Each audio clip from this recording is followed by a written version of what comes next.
Enquanto Lissara e Elias se afastavam pelos corredores iluminados, Quiró caminhava de volta à sua sala de projeto, com a mente ainda inquieta. Assim que entrou, voltou ao trabalho com a precisão quase robótica de sempre. Em cima da grande mesa de luz, a maquete da nova base subterrânea tomava forma com perfeição milimétrica. Cada setor, túnel e câmara estava cuidadosamente calculado para resistir aos séculos e às possíveis ameaças. Horas depois, com os últimos ajustes feitos, Quiró acionou o canal de comunicação e solicitou audiência com Zira. Na sala central, diante dos painéis translúcidos, ele apresentou o modelo virtual e os dados de prazo. Com a mão de obra que temos hoje, a construção completa levaria mais de 20 anos terrestres. Zira cruzou os braços, pensativa. Essa projeção leva em conta os super-humanos em incubação. Quiró hesitou por um instante. Não, ainda não sabemos o alcance real das capacidades deles. Zira tocou um painel, revelando um gráfico pulsante. Os testes mais recentes indicam que eles têm de 4 a 6 vezes o desempenho físico de um humano comum. Em 3 meses, o primeiro estará pronto para o despertar. Teremos ao menos 40 em funcionamento até o próximo ciclo. Quiró se endireitou, animado. Isso pode ser transformador. Com essa força adicional,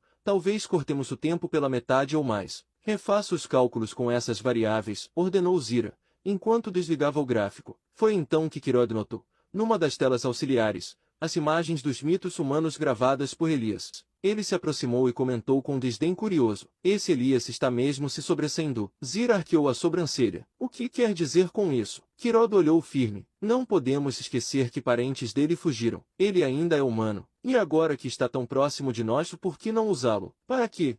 Exatamente. Para encontrar esses fugitivos. Se estão vivos e livres por aí, podem espalhar teorias, atrair curiosos. Daqui a pouco, teremos caçadores de mitos na ilha, espiões, governos interessados. Zira assentiu, compreendendo. Por isso estamos construindo essa base subterrânea, para nos protegermos. Mas se isso não vai bastar, rebateu Quiró. Os humanos estão cada vez mais ousados, suas embarcações mais resistentes e suas curiosidades mais perigosas. Precisamos de algo mais primitivo. Ele apontou para as imagens na tela. E se usássemos essas criaturas, essas lendas? E se fizéssemos experimentos para simular suas aparições, criar versões biológicas, soltar nos arredores, fomentar o medo, Zira, fazer com que os próprios mitos afastem os humanos da ilha? Seria mais eficaz do que qualquer barreira energética e custosa. Zira permaneceu em silêncio por alguns segundos, analisando a proposta. Nunca usamos isso antes, murmurou, intrigada. Mas pode ser a forma perfeita de poupar energia e recursos. Medo é uma arma poderosa. Só preciso de mais informações sobre essas criaturas, continuou Quiró. E, se possível, quero que Elias trabalhe comigo nisso. Pode me ajudar a entender os detalhes, e quem sabe, até revelar mais sobre seus parentes fugitivos. Zira concordou, olhando para as imagens com renovada atenção. Faça isso, e Quiró mantenha tudo isso longe dos demais. Por enquanto, se vamos usar os próprios mitos humanos contra eles, que comecemos no silêncio.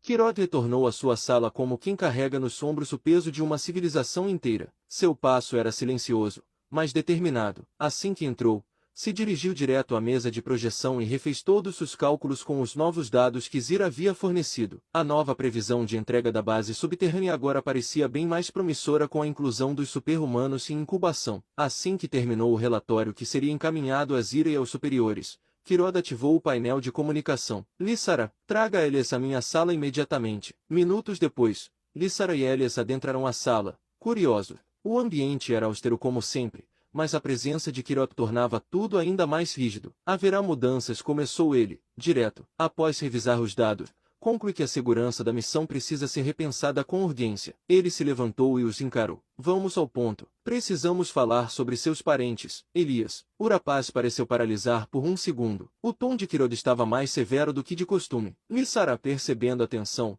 se adiantou. Houve alguma descoberta nova? Infelizmente não, respondeu Quiró. E é exatamente por isso que precisamos que Elias diga tudo o que sabe. Para onde eles poderiam ter ido? Qualquer suposição já é útil. Se um deles sobreviveu, pode espalhar histórias. E você sabe como os humanos são. Histórias viram lendas. Lendas viram obsessão. Logo teremos embarcações explorando a ilha como se fosse um parque de diversão. Elias respirou fundo, visivelmente desconfortável. Eu realmente não sei. Fugir daquela ilha não era fácil. As correntezas, os recifes, é difícil imaginar que tenham conseguido chegar ao continente. Talvez tenham naufragado antes. Quiró estreitou os olhos. Mesmo assim, preciso que liste todos os lugares possíveis. Passa essas informações para Lissara. A partir de agora, você faz parte deste grupo. Não deve lealdade a fugitivos que te abandonaram sem pensar duas vezes. Houve um silêncio tenso. Kiroda então mudou de assunto repentinamente. Mas antes, quero mais detalhes sobre aquelas criaturas que mencionou. Os lobisomens. Lissara arqueou uma sobrancelha. Surpresa. Uau!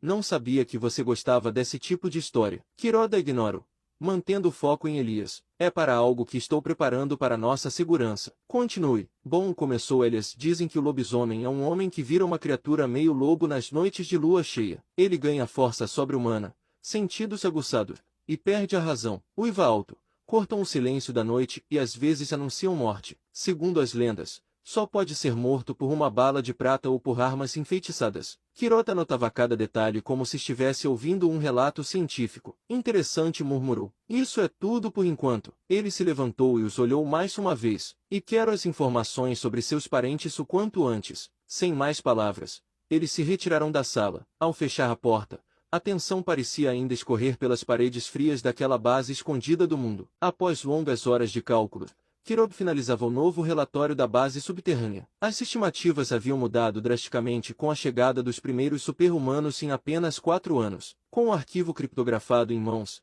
Kirob atravessou os corredores silenciosos do complexo até a sala de comando onde Zero aguardava. Ela leu os dados em silêncio. Isso pode nos dar vantagem diante de qualquer ameaça externa, disse Zira. Vou levar imediatamente a Zek. Os superiores precisam saber que não estamos apenas reagindo, estamos nos preparando. Assim que ela deixou a sala, Kiroda acionou um painel e enviou um comando discreto. Chamar Lissara e Elias.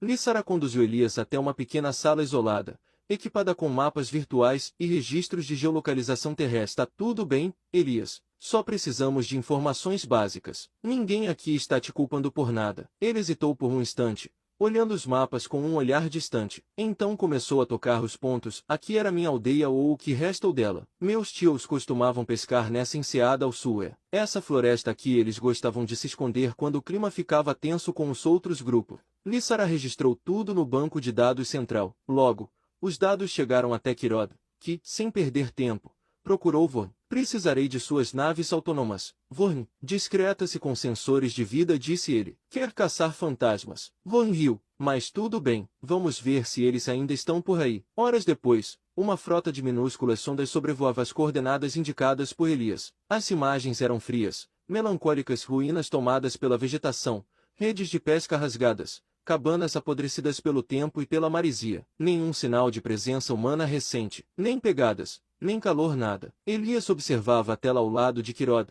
o peito apertado. Eles se foram, murmurou, num tom quase inaudível. Talvez nunca tenham saído vivos da ilha. Tem mais algum local? Perguntou Kirod, sem tirar os olhos das imagens. Talvez a essas falésias ao norte. Havia uma caverna secreta ali. Ele apontou. Mais buscas, mais silêncio. Nenhuma resposta. Por fim, Kirod desativou os comandos. Já basta por hoje, disse, seco. Deixaremos uma sonda naquela área. Qualquer movimento humano será reportado imediatamente. Você fez o que podia, disse, com a voz firme, mas gentil. Às vezes, o passado não traz respostas e só cicatrizes. Elias assentiu em silêncio, mas o olhar perdido deixava claro que o vazio da ausência era mais profundo do que ele esperava.